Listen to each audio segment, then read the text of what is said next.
Good morning, traders. This is Chris Buss with Traders Profit Compass with a morning look at markets for Tuesday, August 4th. What I want to do this morning is look at the indexes, SPY, QQQ, and IWM, both the 2-hour and the 30-minute charts. Then I want to quickly run through the FAANG names and then blow through quite a number of charts to show you where we're at on a number of our open positions and a couple of new trade ideas for you. So let's get into it. This is a SPY 2-hour chart. Yesterday we had a gap up, leaving this $2 open gap between 327.73 and 326.52. We did fill this long-standing gap that we had been looking to fill for quite a long time, from 327 to 329. Yesterday, price went up and got to this 329.50 level and backed off to close below 329. For me, that 329 level is key. I think you can be long above for short-term traders, and with a break above, look for 331 to 332 area as a first move. We are a little soft this morning, so what I would be keying off of on the downside is this gap.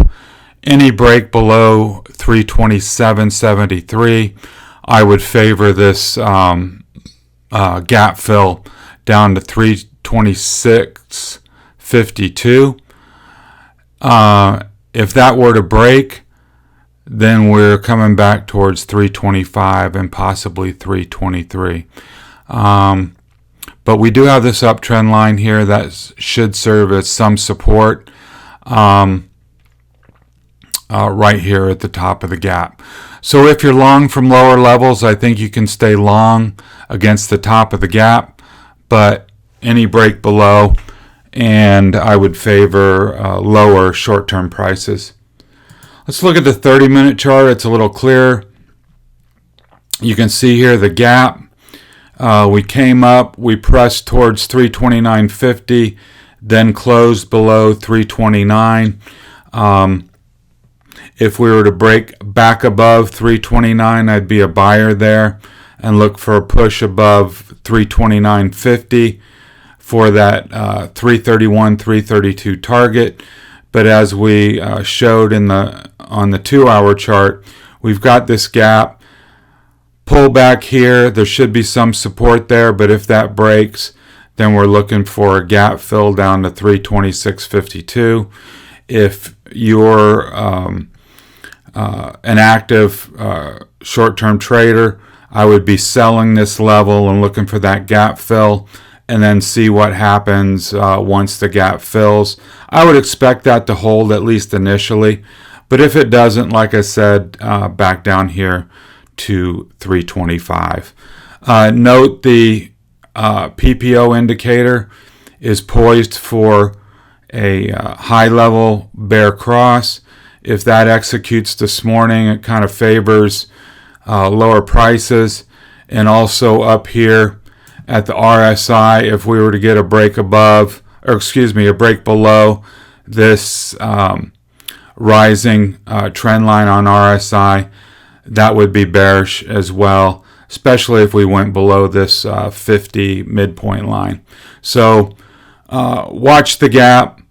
Watch for a topside breakout. I think those are the actionable levels this morning. Moving on to the Qs.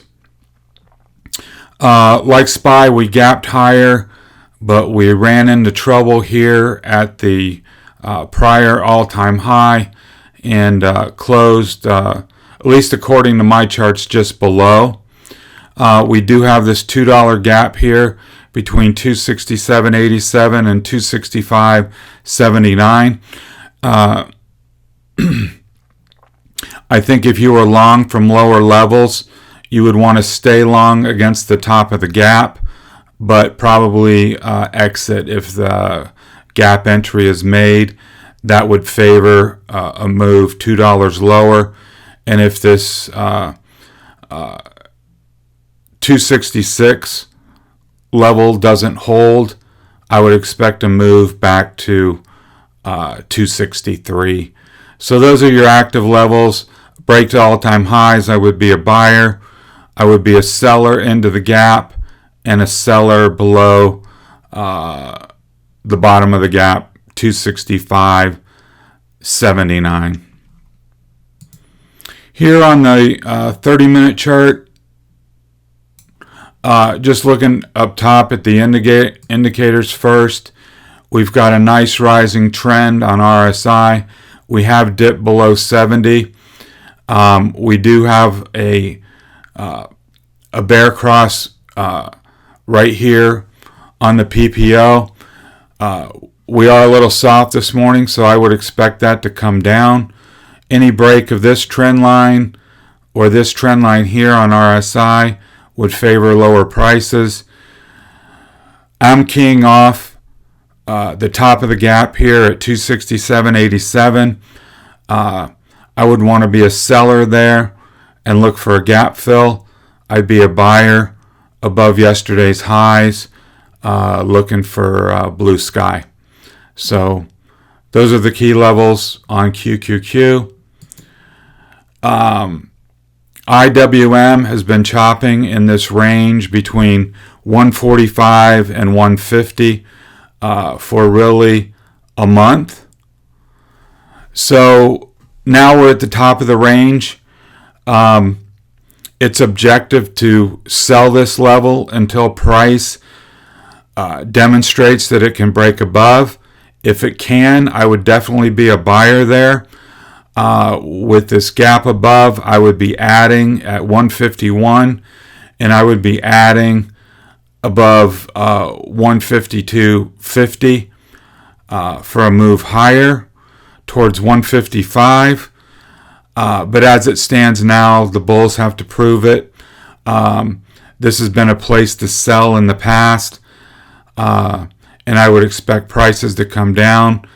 This pivot point at 147.50 has been a great level for us. Stay long above, get short below for a move back to 145.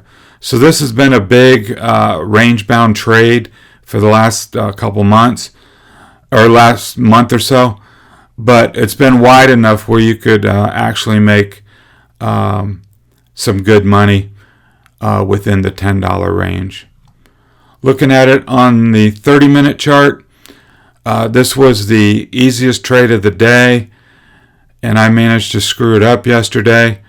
Couple of back touches to our pivot point at 147.50.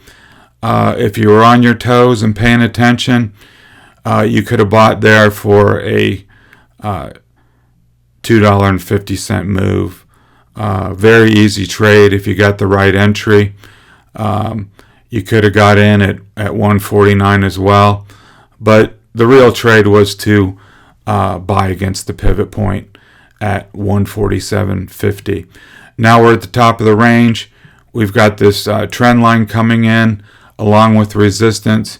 I would be a seller here with a stop just above 150. And if it were to break above, I'd be flipping bullish on that breakout. So pretty clear levels to watch, 150 and 147.50. Moving on to FAANG very quickly. Facebook stayed in the range all day yesterday. I have 256 alarmed and 249 alarmed for this gap fill. We'll see if it does anything today. I'm watching this RSI for potential break and this high level PPO bear cross. So the indicators are favoring lower, but really until 249 breaks, we're in the middle of the range and kind of in no man's land. Amazon has been soggy. It moved into the gap. I really thought yesterday it would go fast. It's been resilient. But I am looking for a continuation lower to fill this gap down to 30.52, and for that most likely to hold there at least for a bounce. If price were to recapture this 31.51 level, I think you'd have to be a buyer there and look for a move back up towards the top of the box. Apple had an initial surge and then faded the rest of the day. If you look in the notes on the daily profit compass this morning, that kind of shows up as a shooting star daily candle, which in and of itself may hint at a reversal, but we'd have to see some kind of downside follow-up today for that to hold true. You can see we've got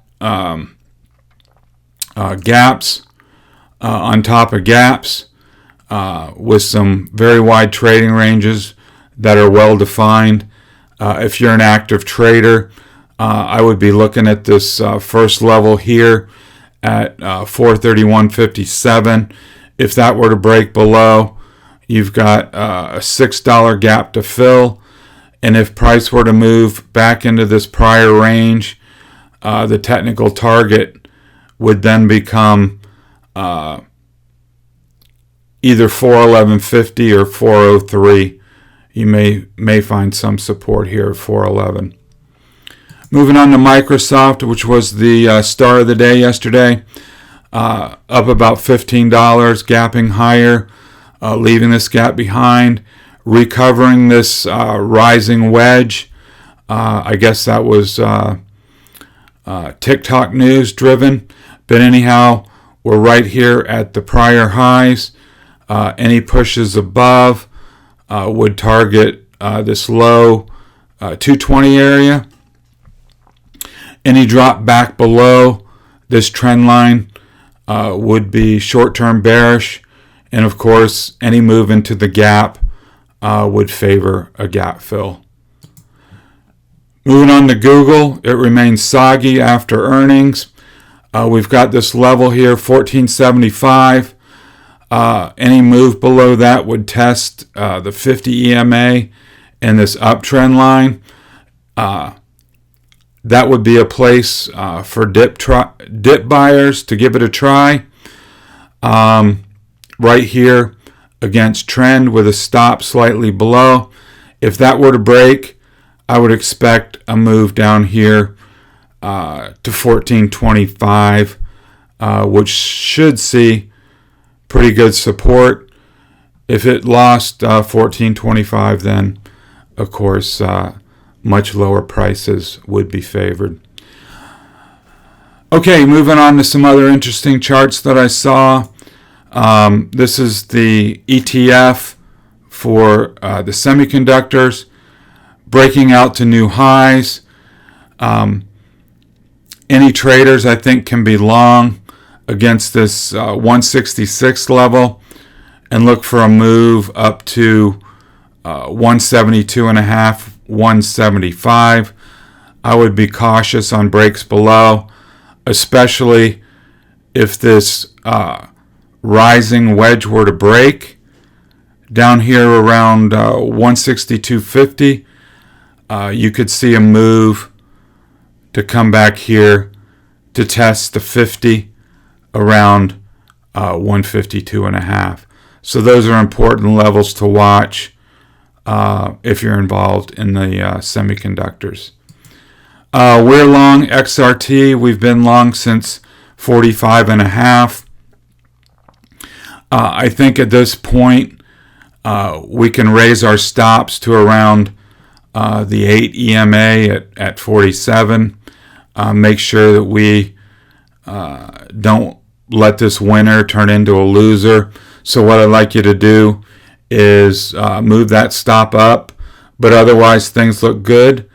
As long as the market stays constructive, I think we can push higher and raise our stops along the way.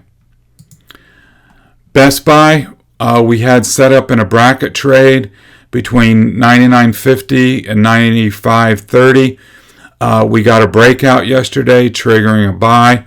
I missed the initial alarm, so I'm not in yet, but I'm looking to take a position today against that 99.50 100 area, looking for a push up towards 105 if the market stays constructive. Chef, we've been watching this big bearish descending triangle with a sizable measured move down to the $7 or $8 range. Price is currently on a sell signal. I do not have a position yet. I need to check the earnings date on that. I think it's already passed, but I'm not sure. But just from a technical standpoint, I like this short entry against 1250, looking for a downside measured move, significantly more downside here based on this technical formation and the measured move down here to $7 or $8 long term. Got a sell signal on Spirit Airlines, SAVE. Again, another big bearish descending triangle. We got a break below 15, which triggered the sell signal. It did make a late day recovery. I did take a small starter position against 16. If it pops above, I'll be out. But all the airlines were soggy yesterday, and I'm looking for lower prices. Splunk, I had alarmed, got a breakout alarm late yesterday. Breaking above 210. I need to check the earnings on that. But technically speaking, looks great on the breakout. We've got a trading range here between 190 and 210. So from a measured move basis, that's $20. So looking for a move up to 230 on a measured move basis. Double check earnings before you take that trade and make sure it's not, like this week or anything like that. But if it's next week, I think you could take a long into earnings and look for a push higher. HubSpot, kind of the same setup. We've got a basically a $25, $30 range here. Pushing up towards the top, I would alarm that 240, 250 for a breakout. Double check your earnings date. But if you get a breakout here, looking for a move quite a bit higher. We have a position in Intel. This was set up as a bracket trade. We got short when we broke the bracket. Got a nice move down. Had a give back day yesterday. I dropped the fibs on the whole move, and the move thus far is not even back to the 38% fib level. So still holding my position short. I am in 47.50s for September, looking for a continued drift down. I sent out a midday note yesterday on Netflix. We had set up a bracket trade lower after earnings, which failed. But now we're back up here to the original gap left from earnings. That's $25 wide. We have price pressing up against the gap entry higher. So I would be alarming 405.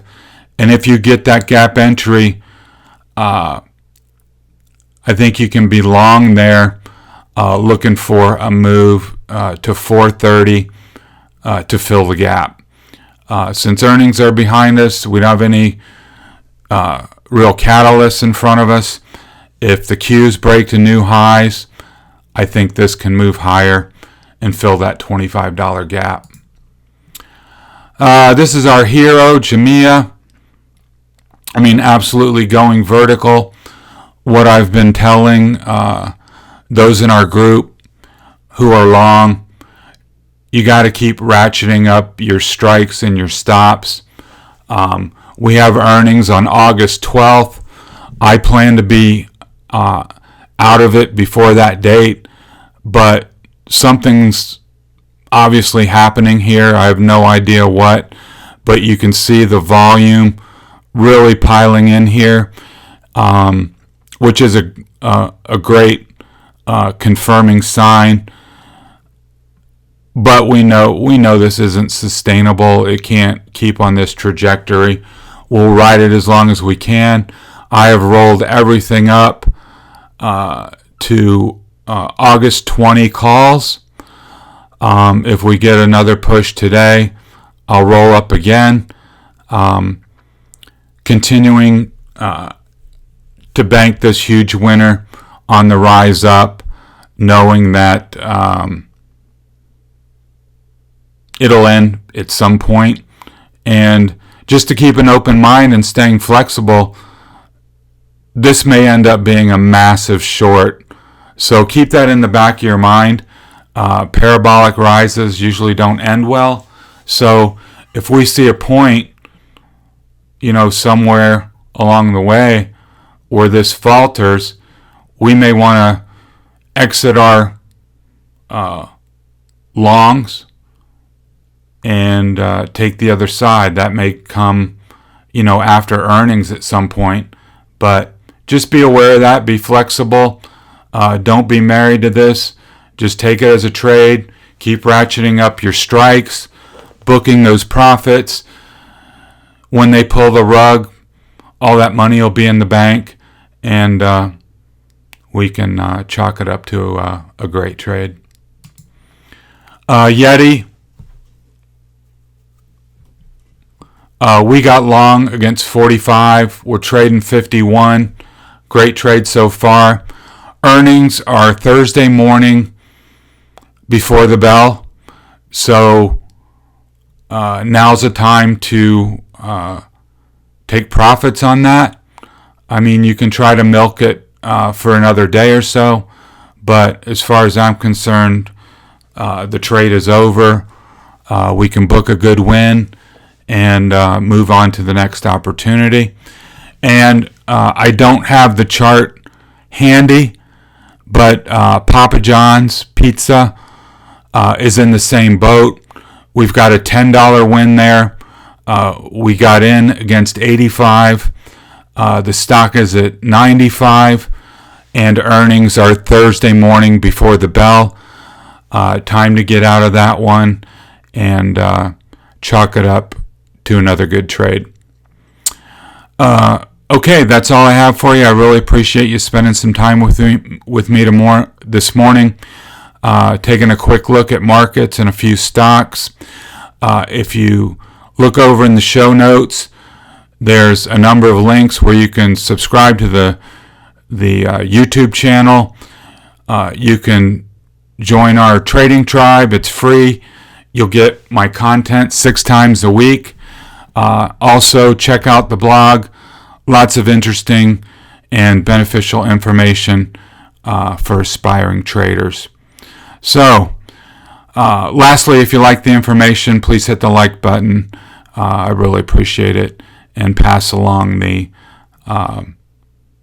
video to other traders in your group that may find it helpful. This has been Chris Buss with Traders Profit Compass. Have a good trading day. Talk to you soon.